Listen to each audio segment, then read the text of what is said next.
The World Cup begins in just 2 days. And as the world descends upon Canada, the United States, and Mexico for the largest World Cup to date, it is time to predict who will be the next world champion. Today, we are going to begin the first of 3 World Cup previews. And the focus today is all about the best of the world. Who are my top 5 favorites to hoist the World Cup? Who are some big name teams I don't think are going to go deep? And who are 5 dark horses I believe can make a run? This is the Morning Whistle, World Cup edition. I'm Aaron Rowe.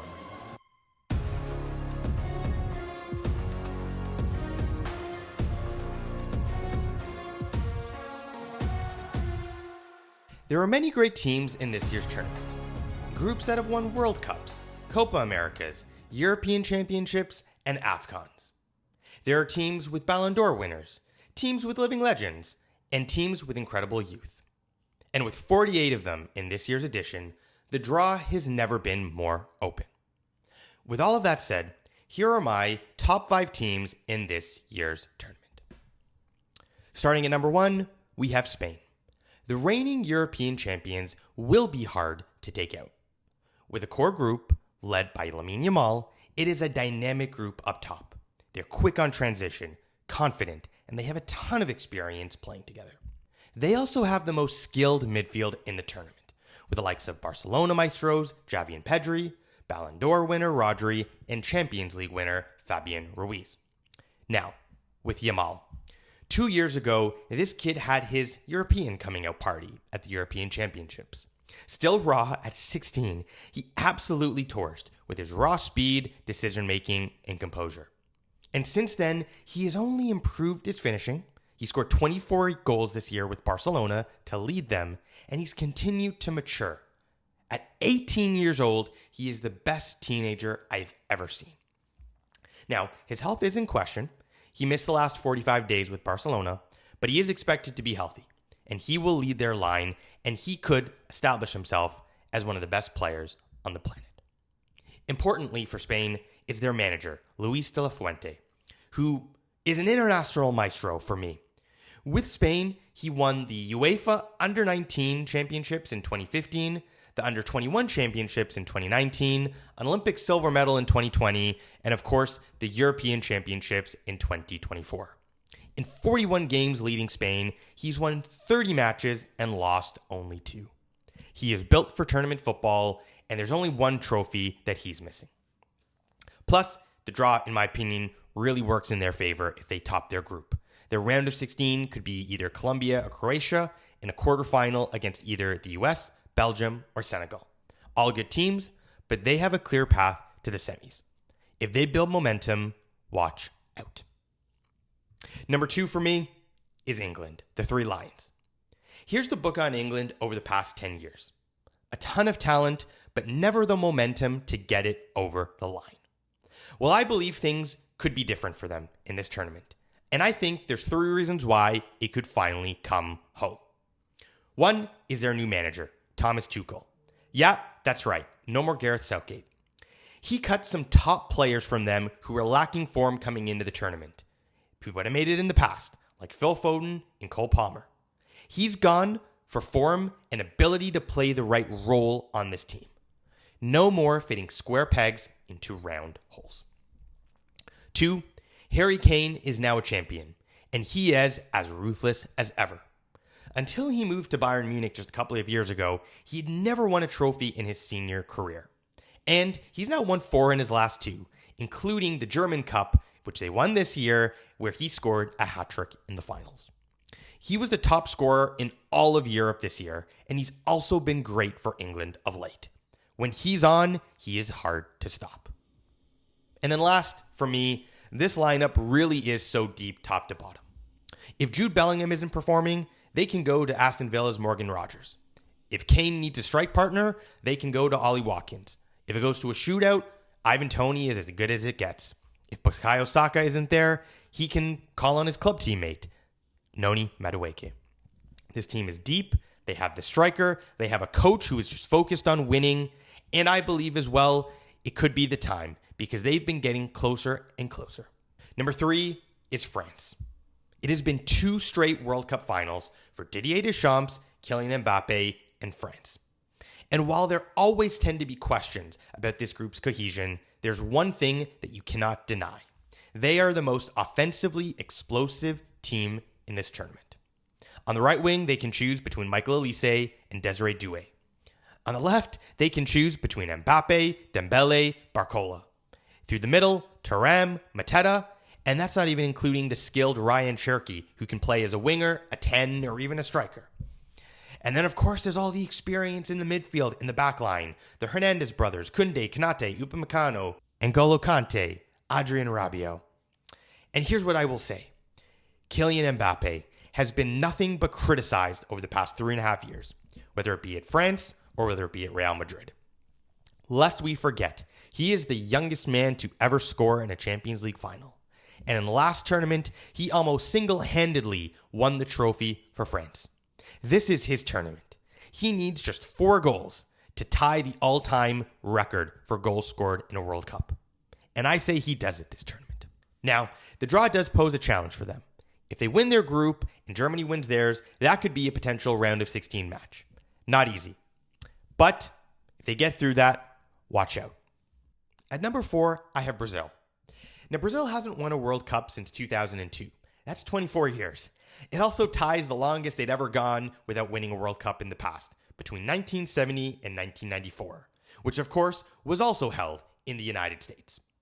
And no, it's not the team of old with the Ronaldos and the Ronaldinhos, but they have good mix of youth and experience. Veterans like Neymar, Casemiro, Sandro, Marquinhos, and they also have young emerging talent like this 19-year-old kid Ryan, who took the Premier League by storm. But for me, it's all about 2 things for Brazil. Number 1 is their coach, Carlo Ancelotti, the 5-time Champions League winner who is known for creating cohesive teams that fight for each other. Managing Real Madrid and the personalities that they have has made him perfect for this group. He has won everything there is to win. He's moved to the international game, and he gets players to die for him. Expect him to do that for Brazil. Second, it's their projected front line. It's slick. Vini Jr. of Real Madrid, Rafinha of Barcelona, Mateus Cunha of Manchester United. Find me a front 3 with that level of flair, shooting, and confidence. It is a little bit like the old Jogo Bonito days. And their bench is also popping with the likes of Endrick, Ryan, and Igor Thiago. Their defense is also really good with the likes of Marquinhos and Gabriel. They also have a pretty good draw. Round of 32 against Japan, round of 16 against Senegal or Ivory Coast. All tough, but winnable. That would set up an England quarterfinal, which would be really juicy. And then last, my 5th favorite team. This one's going to be controversial, but I have Morocco. Yeah, I think they're that good. This team has not lost a match in 28 games. They have 23 wins in that span. They are the reigning African champions, albeit in controversial nature.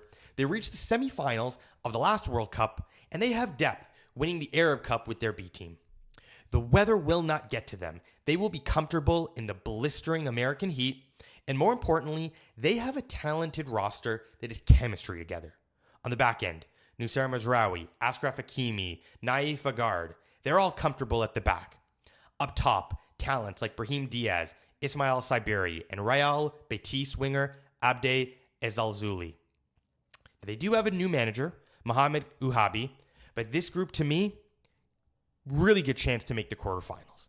And from there, anything can happen. Crazy to say it, this group has only gotten better since the last World Cup. Look out. Now, you might notice some surprises. I don't have Argentina, I don't have Portugal, and I don't have Germany. I'm going to say it. I don't think either of those 3 teams is going to win the World Cup. And I have a couple of reasons. First, for Argentina and Portugal, these are aging squads. And while Messi and Ronaldo remain front and center, the reality is they're front and center because neither team has a better option up top. And I don't think either of these clubs can compete with the true big boys. Remember, Portugal lost to Morocco in the last World Cup. And I think they might struggle with the heat conditions. And for Argentina, it's basically the same team that won the World Cup 3.5 years ago, except without Angel Di Maria, who has scored in every single final for this team. They don't have an impact player who's emerged, and that does worry me. So I think that both teams could get deep. There's a very good chance that one of these teams could make the semis. However, I do not see them beating a Brazil, an England, a France, or a Spain. I've also not taken Germany, who has the unfortunate luck of playing France as early as the round of 16. They have a ton of talent up top, but they also don't have the cohesion. Before we finish off, I want to have a quick word on my top 5 dark horses. Every year, there are big upsets at the World Cup. And with the tournament in North America, I'm expecting there to be some surprises. Here are 5 teams that I think have the potential to advance to at least the quarters. Starting off, we have Belgium. And it's crazy to consider them a dark horse, but I really think they could do well. When you first think of Belgium, you think of an aging golden generation.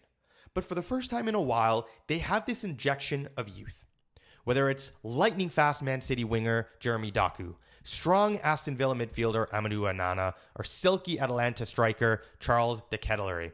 This is a new Belgium, one that carries experience of the past with speed of the future. And they are also undefeated in their last 13 matches, including wins over Ukraine, Wales, the US, and Croatia.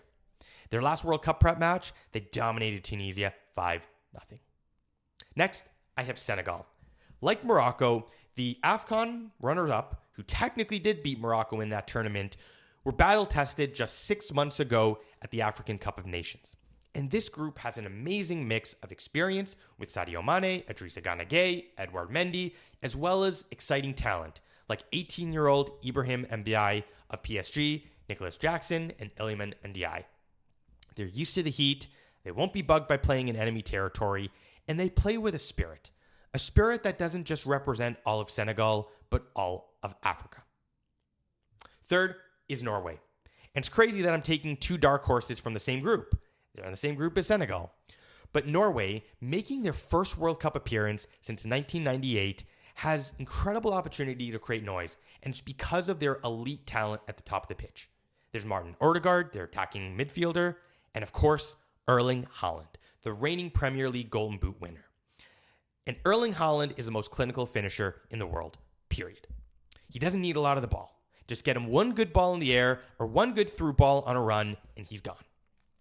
They opened the tournament against Iraq, and I heard multiple people say that they wouldn't be shocked if Haaland went and scored 5 goals in that game.